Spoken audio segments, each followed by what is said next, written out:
Hi guys, I'm Dave. This is my buddy Ghost.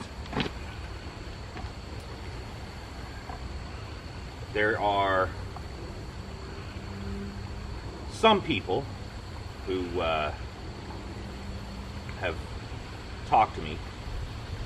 People that I know, some people that have heard me having a conversation and have sort of joined in out of interest's sake and whatnot. And it mostly involves something called prepping. People who are preparing for a natural or man-made disaster. Now, I myself consider myself more of a woodsman or a bushcrafter than a prepper. But some people don't see much of a difference in it. So, for the purposes of this topic, we're going to go with that. That there's not really much difference between a bushcrafter or a woodsman or a prepper or whatever. And like I say, some people think it's interesting, some people think it's kind of cool, some people think we're all crazy. So the question at hand is, in a natural or man-made disaster, do you trust your government? Do you think that as soon as something happens, a bunch of government officials, whether it be, federal or otherwise, do you think they're going to show up and help you out immediately upon some sort of a situation where you're in need? If it takes you longer than 5 seconds to answer that, or if you said no, well, you should probably learn a little bit about how to take care of yourself in the wild, in the fringes of society, in any situation where, the crap hits the fan and you're fending for yourself. Most situations tend to be resolved within 72 hours. You're rescued, you're located if you're lost, or the wildfires in Western Canada, the whole Hurricane Katrina thing a while ago.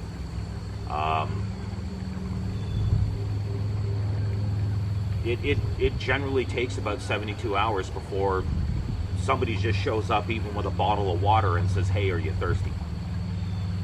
So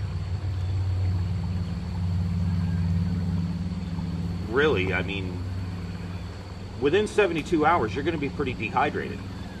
And if you don't really know what you're doing, chances are you're going to come down to an area like this, and you're just going to start drinking out of the stream. Next thing you know, you've got Giardia or E. coli or, something along that lines. So maybe, just maybe, we're all not quite as crazy as we seem. I don't think there's really all that many of us that think that we're just going to run off into the woods and live there the rest of our lives in peace and harmony with Mother Nature and perfectly do okay and never have a need for money or societal things. The vast majority of us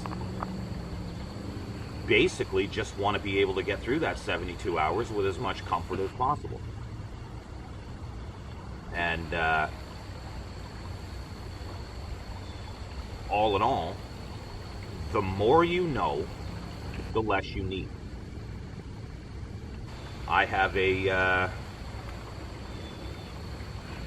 I have a folding trenching tool. Do I need it? Not really. I could dig with a stick. I don't really need half the stuff that I have, technically. I have a hiker's water filter. Don't really need it, but it's much more convenient. It's a lot faster than gathering water and filtering it through a shemagh or bandana and then lighting a fire and sterilizing the water. I could just pump it through my filter and it's safe to drink. So, you know, I mean, I don't need it because I know how to filter and clean my water, but it's a matter of comfort and convenience. So in a situation where for one reason or another I don't have my camp pack with me or any of that equipment, I can still get by and I can still last 3 days until help arrives. A lot of people talk about something they call EDC. They always have some sort of a backpack or little side bag pouch or fanny pack or whatever it is they have with a few essential items that they like to keep with them at all times. I don't personally have anything like that, but, well, I am a smoker. So I guess you could say my lighter is an EDC piece of gear for me because I smoke cigarettes, so I've got my lighter on me pretty much at all times. I can find a somewhat sharp rock, maybe chip it down a little bit to make myself a cutting tool. I've got my lighter to light a fire.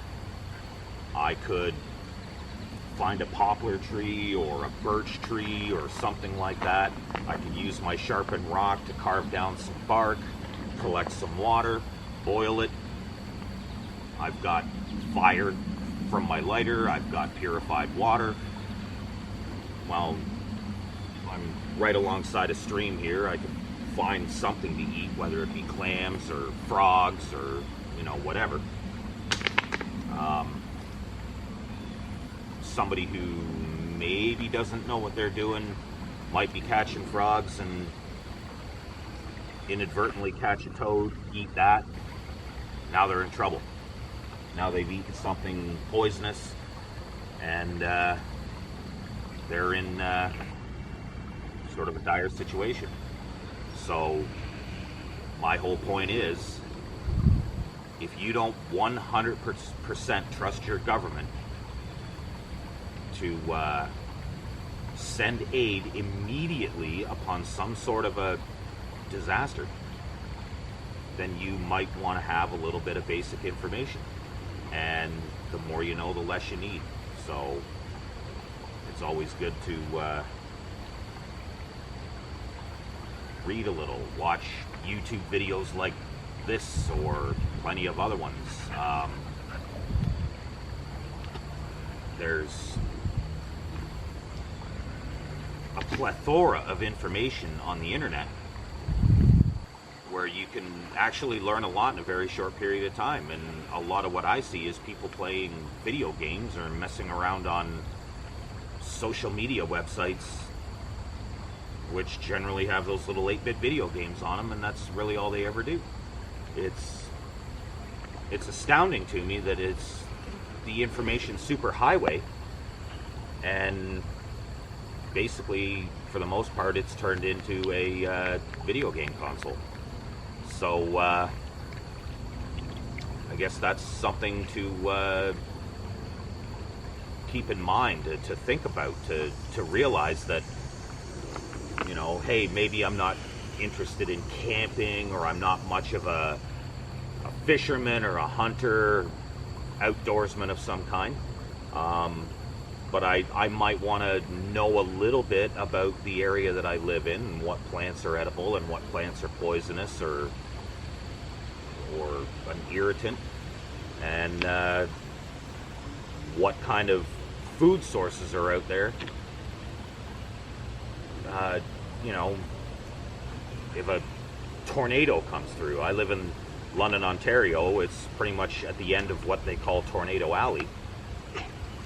The day that I moved here, I got hit with a tornado. It was crazy. I almost turned around and went back to where I came from, back to Muskoka. But everything turned out okay, and I'm still here. So, you know, I know that there's every possibility that some sort of large tornado might make a mess of things, and I might be without power. I might be without clean filtered water supplied by the city, and I'm okay with that because I have all of this, and my knowledge of all of this is sufficient to get me through at least 3 days. So something to think about, guys. You know, maybe we're crazy, maybe we're not, but in a situation like that, maybe you might want to be just a little bit crazy too. So think about it, chew it up, see what you think about it after that, and have a good day. Thanks for watching.